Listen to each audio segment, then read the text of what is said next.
Bonjour, aujourd'hui nous allons traiter de la manière de représenter un vecteur force grâce à une échelle qui correspond au chapitre numéro 7 sur la modélisation des actions mécaniques.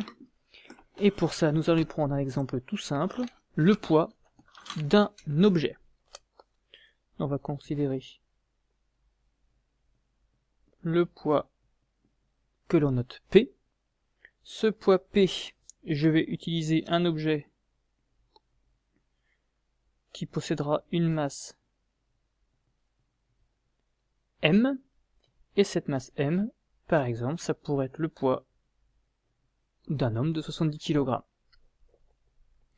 On va considérer que cette personne, elle se situe sur Terre, donc je vais utiliser l'intensité de pesanteur terrestre G indice T égale à 9,81 Newton par kilogramme, et donc calculer le poids comme étant M fois G indice T égale 70 fois 9,81.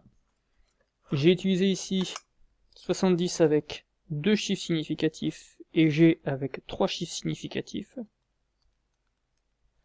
Le calcul donne 686,7, cela dit je ne peux exprimer le résultat qu'avec 2 chiffres significatifs. Je vais garder le 6 et le 8 à passer au 9 avec l'arrondi, ça fait 6,9 10 puissance 2 Newton, en arrondissant mon résultat à 2 chiffres significatifs et en écriture scientifique. Ensuite, je vais considérer le sol, que je peux représenter comme ceci,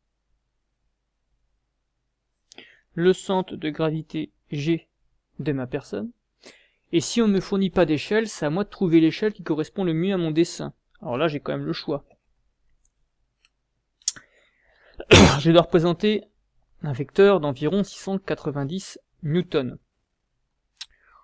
Si je veux qu'il fasse quelques centimètres, il faut que je trouve une échelle qui me permette de représenter 1000 newtons, donc à peu près 5 cm, ce qui me fait 1 cm, ici qui pourrait représenter 200 newtons, à savoir de 10 puissance 2 newtons.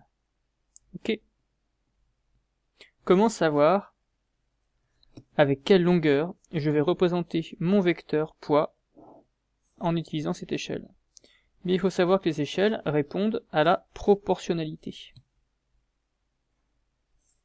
Ici, j'ai une valeur de 6,9 10 puissance 2 newton à représenter. J'utilise donc une règle de proportionnalité, ce qu'on appelle abusivement un produit en croix. Et j'obtiens 3,45 cm pour le vecteur à représenter.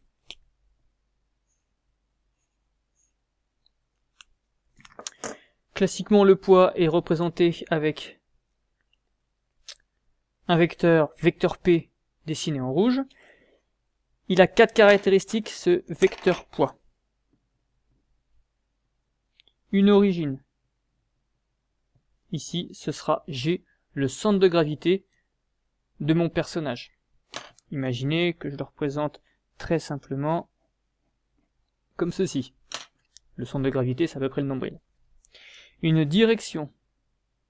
Le poids, c'est la même force que l'interaction gravitationnelle qui est attractive. Donc il est dirigé vers le centre de la Terre, donc il est vertical. La direction est verticale. Le sens, vers le bas. Et l'intensité de la force qu'on peut appeler la norme du vecteur, c'est 3,45 cm qui correspond à une force de 6,9 10 puissance 2 newton. Ça c'est l'intensité et ça c'est la longueur du vecteur pour le représenter. Je me positionne ici, 3,45 cm.